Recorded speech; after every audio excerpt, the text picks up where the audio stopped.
Thanks for staying for sports. The Skyview Falcons boys basketball team, one of 8 in the Treasure State that can wear the title of co-state champions, but for them, that's only fueling their hunger to prove that they're one of the best in the state this year. Falcons sharing the AA championship with Missoula Hellgate. Skyview has a handful of players from last year's title team back on the roster. However, one key departure, standout Julius Mims.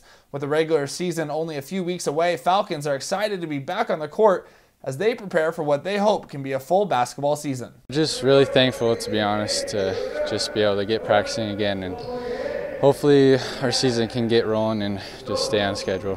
It feels like we got something to prove still because we didn't get the shot to play in the championship game. So we're expecting to get through our practices and start January, hopefully get into January games and have a regular season. We already know the non-conference has been canceled. So we're just going to be playing our conference games and get into the tournaments, with the playoff format, but looking forward to it. Turning memories into miles. That's been the mantra this year for one local woman after the unexpected loss of a family member. Here's Kayla Erickson's story about how she turned running into a way to honor her late sister. Step by step, mile after mile, Kayla Erickson is running to remember her sister. I think to help me grieve, I needed to dedicate something to her. And so that was my goal, was just to run 1,000 miles in her honor this year. The middle child of 5 sisters, Christy Erickson, passed away unexpectedly last year due to complications with diabetes.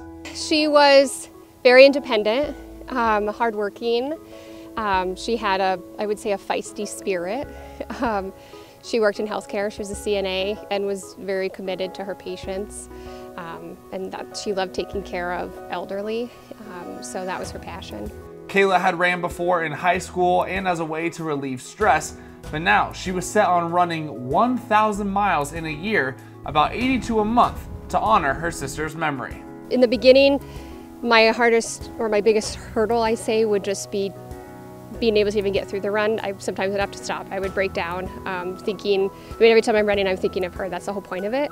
I'm thinking about memories, things she had said, her last moments. They're just, every day it's different what I'm thinking about on my runs.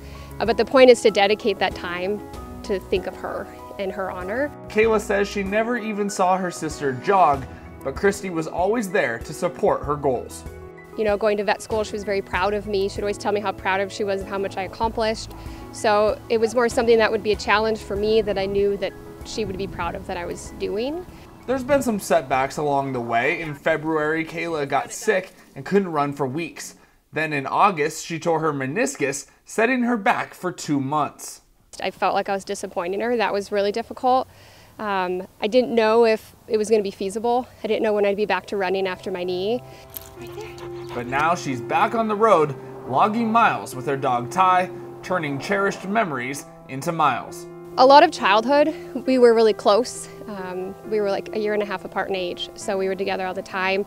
We had banana seat bikes as kids, and we would ride them to the convenience store, home videos as kids, so just thinking of all the movies we made, it was a good childhood. With just over a week to go, Kayla is well on pace to achieve her goal with less than 10 miles remaining. It's been a little bit of a push, but we're kind of on the home stretch.